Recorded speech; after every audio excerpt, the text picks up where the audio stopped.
Pada video kali ini kita akan membahas getaran dalam Halo, kembali lagi dengan Vima. Jangan lupa like, subscribe, dan tekan tombol loncengnya ya teman. Let's go. Assalamualaikum, kembali lagi dengan Vima. Kita akan membahas getaran gelombang dalam kehidupan sehari-hari. Nah, yang pertama untuk getaran. Ini dia gambar getaran ya. Getaran adalah gerakan bolak-balik melalui titik kesetimbangan yang energinya akan merambat dalam bentuk gelombang, contohnya bandul sederhana. Lanjut, bandul sederhana mula-mula di posisi O. Bila ditarik ke posisi A kemudian dilepas, bandul akan bergerak bolak-balik secara teratur melalui titik A, O, B, O, A, dan gerakan bolak-balik ini disebut satu getaran. Ciri getaran adalah adanya simpangan terbesar atau amplitudo. Panjang tali berpengaruh pada periode getar. Semakin panjang tali, besar periode getarannya dan semakin kecil frekuensinya ya. Nah, ini di pojokan itu ada bandulnya, itu gambar getaran. Oke, kita lanjut ke gelombang. Ini gambar gelombang ya. Gelombang didefinisikan sebagai getaran yang merambat melalui medium berupa zat padat, zat cair, dan gas. Gelombang adalah getaran yang merambat. Bentuk ideal dari suatu gelombang akan mengikuti gerak sinusoide yang berbentuk osilasi lurus berulang. Oke, selanjutnya gelombang. Berdasarkan energinya, gelombang dapat dibedakan menjadi dua jenis, yaitu gelombang mekanis dan elektromekanik. Perlambatan gelombang mekanis memerlukan medium, perlambatan gelombang elektromagnetik tidak memerlukan medium, misalnya gelombang cahaya.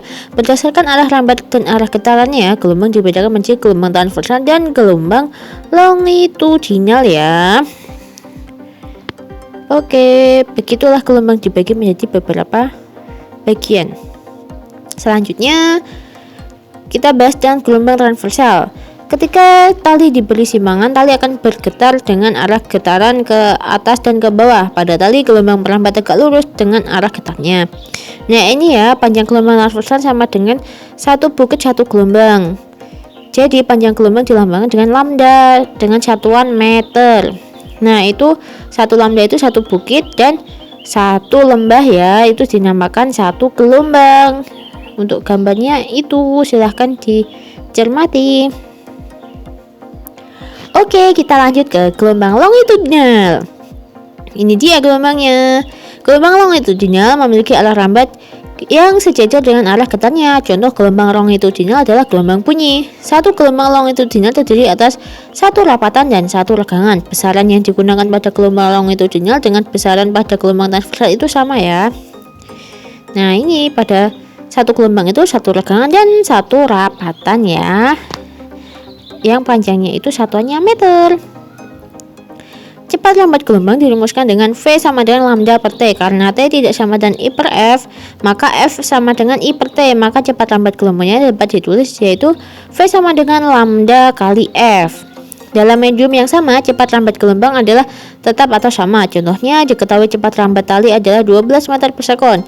Frekuensinya adalah 4 Hz dan maka panjang gelombangnya adalah 3 meter. Jika diperbesar frekuensi 6 Hz, maka panjang gelombang adalah 2 meter dan kecepatannya tetap 12 meter per sekon ya. Di mana V itu cepat lambat gelombang, satuannya meter per sekon, lambda panjang gelombang satuannya M, F itu frekuensi satuannya Hz, dan T itu periode gelombang satuannya sekon. Oke, kalian pahami dulu ya. Atau bisa kalian screenshot atau kalian catat dulu untuk rumusnya ini.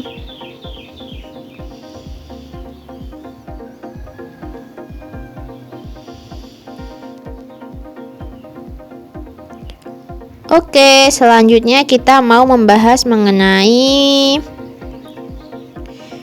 pemantulan gelombang. Pemantulan gelombang adalah membaliknya gelombang setelah mengenai penghalang. Contohnya gelombang air dan gelombang tali. Nah, ini dia gambarnya. Untuk yang gambar A ini gelombang air, yang gambar B ini gelombang tali ya. Jika kalian melempar batu ke air, pasti akan membentuk gelombang begitu, bukan? Next. Nah, ini ada latihan soal. Ada 3 latihan soal, silahkan kalian kerjakan ya. Untuk jawabannya kalian tulis di kolom komentar. Terima kasih. Untuk video kali ini cukup sampai di sini. Semoga bermanfaat ya. Oh ya, jika kalian merasa video ini bermanfaat, jangan lupa like, komen, dan share ke teman kalian ya. Tetap semangat dalam belajar. Sampai jumpa di video selanjutnya ya.